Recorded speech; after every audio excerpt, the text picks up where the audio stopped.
আজকে সত্যি খুব ভালো লাগছে যে মণিপুরী সাহিত্য পরিষদ আসামের সম্মেলন এই বরাক উপত্যকায় হচ্ছে, এই কাছাড় জেলায় হচ্ছে।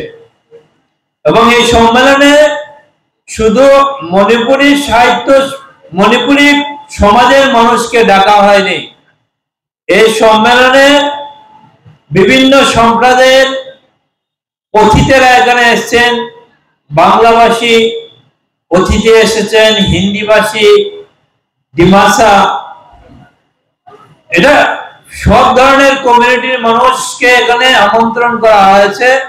এটা অত্যন্ত বড় মনের পরিচয় মণিপুরী সাহিত্য পরিষদকে, এজন্য আমি স্যালুট জানাই।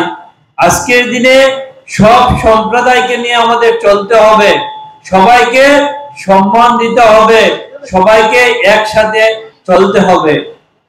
কিছুদিন আগে মণিপুরে সংঘর্ষ হয়েছে, আজকের দিনেও পুরোপুরি থামেনি। আমরা এই বরাক উপত্যকার মানুষ মণিপুরী সমাজের মানুষের পাশে ছিলাম মনের দিক থেকে, এবং যতটুকু পেরেছি আমরা কাছের থেকে আমরা সহযোগিতা করার চেষ্টা করেছি। এখানেও মণিপুরী সম্প্রদায়ের অনেক মানুষ এই বরাকে এসেছিলেন, তাদের পাশে আমরা দাঁড়াবার চেষ্টা করেছি।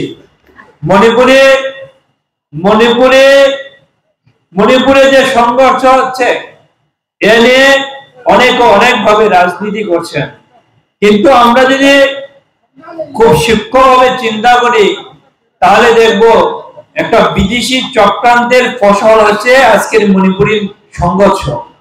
মণিপুরে এই সংঘর্ষের পেছনে বিদেশি শক্তির হাত আছে। এই বিদেশি শক্তির যে কালো হাতকে আমাদের ভেঙে দিতে হবে। তার জন্য আমাদের দেশের সরকার বদ্ধপরিকর এবং সমস্ত ব্যবস্থা নিয়েছে। আজকের দিনে মণিপুরের অবস্থা অনেকটা শান্ত হয়ে আসছে। আমরা মণিপুরের মানুষের পাশে আছি, সরকার পাশে আছে। আমি আপনাদের কাছে আরেকটা ব্যাপারে খুব কৃতজ্ঞ যে কয়েক মাস আগে দলাইতে উপনির্বাচন হয়েছে, আমাকে ভারতীয় জনতা পার্টি প্রার্থী করেছিল।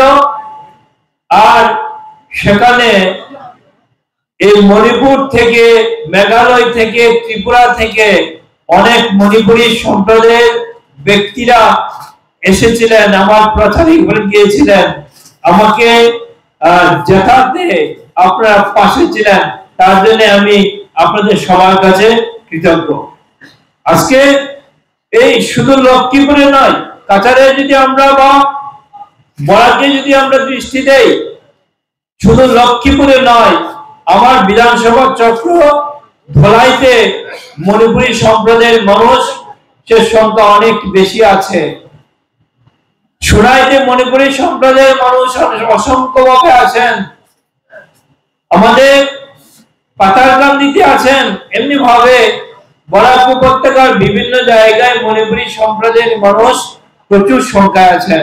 ত্রিপুরাতে আমি দেখেছি যে বিভিন্ন জায়গাতে মণিপুরী সম্প্রদায়ের মানুষ আছেন, এবং যেখানে আমরা দেখেছি সম্প্রদায়ের মানুষকে, সেখানে আমরা লক্ষ্য করেছি এই সম্প্রদায়ের একটা সমৃদ্ধ সংস্কৃতি আছে।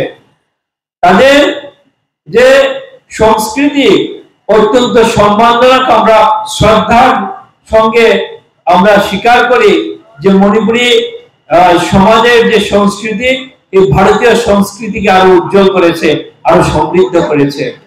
মণিপুরী নৃত্য দেখার মতো।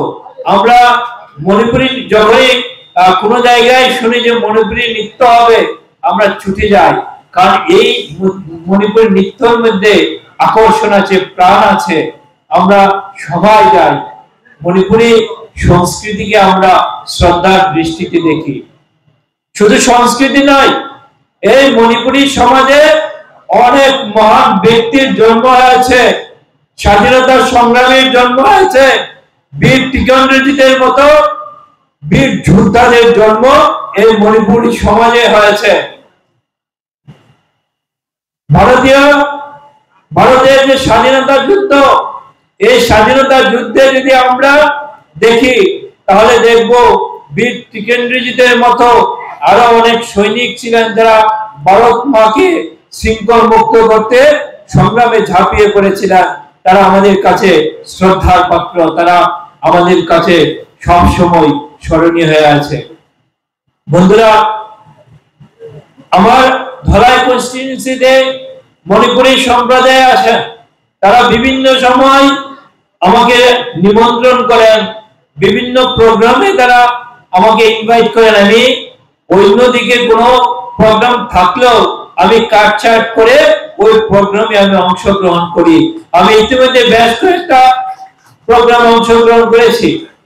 বন্দারাপুরে একটা মিউজিয়াম তৈরি করেছেন একজন শিক্ষক, ইউনিভার্সিটির একজন শিক্ষক।